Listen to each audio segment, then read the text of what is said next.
This is a step-by-step guide for how to replace the blower motor in your MRCOOL Minisplit air handler. Before you begin, make sure the power is turned off to your system. Once it is, open up the front panel and remove the filters. Then open the handler's electrical panel cover. Next, disconnect power to the display and gently move the ambient air temperature sensor, the translucent tube beside the display, away from any obstructions it may catch when the handler's cover is removed. Next, unscrew the mounting screw underneath the electric panel. Then you'll disconnect the middle of the louver and gently remove it from the handler. Be careful not to damage it as you maneuver it out of the system. Under the louver is a latch that you need to pull up and unscrew the screw that sits inside. Depending on the size of your system, there may be two more of these. They will also need their screw removed to dislodge the cover of the handler. Then you'll unscrew the mounting screw on the far left of the handler. Next up, unlatch the back clips of the handler and the cover is ready to be pulled off. Unscrew the grounding wires on the coil shown here. Those two wires are zip tied to one of the copper tubes. After unscrewing them, carefully cut the zip tie to free them from the coil. Then you'll unplug the pipe temperature sensor from its port. Next, take off the cover for the blower motor plug.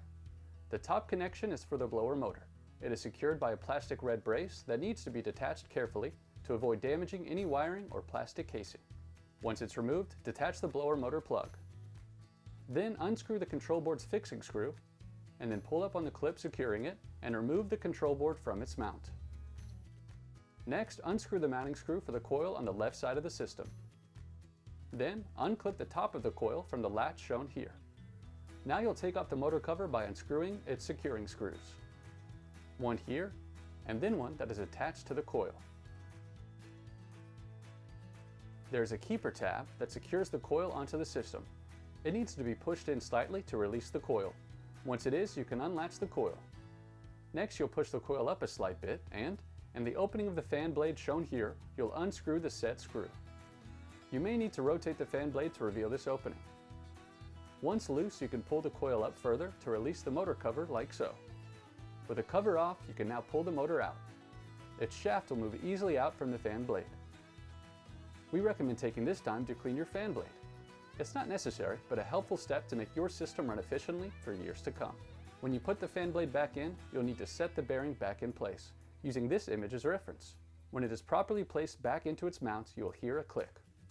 Now you can put in your new blower motor. The shaft has a flat part that needs to face out toward the opening in the fan blade that we noted before. Once in, you'll re-screw in the set screw. When properly mounted, the fan blade should be able to spin freely, with no resistance or friction. You can put the motor cover back on. It has a clip that needs to latch to the system as shown here. Then, re-screw in the mounting screw. Next, reattach the coil on the left side of the system by aligning it to the clip shown here and gently put pressure down until it clicks. Then screw it back into the system. On the right side, you'll need to get the keeper tab on the system to move through the opening in the coil by pressing the coil carefully down into place. Then reattach the motor cover to the coil with the mounting screw. Next, you'll place the control board back onto the system. Reattach the blower motor plug and then reapply its cover. And then you can secure the control board back onto the system with its screw. Next, you'll reattach the grounding wires to the coil. Once finished, you'll want to zip tie them back to a coil neatly and cut off any excess zip ties.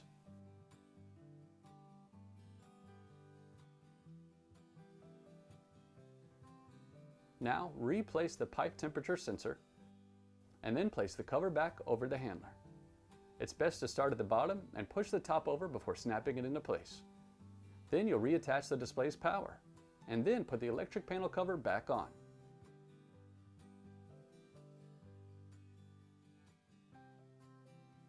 Now you'll re-screw the screw into the port below where the louver usually sits. Again, depending on the size, there can be more than the one shown here. Then re-screw into the front panel of the handler and replace the louver. Be careful not to harm the louver itself when maneuvering it into place.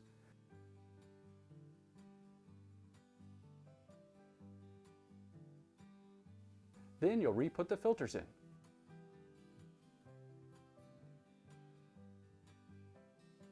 Close the lid, and your system is ready to go. If you have any issues, please contact MRCOOL support team. MRCOOL, comfort made simple.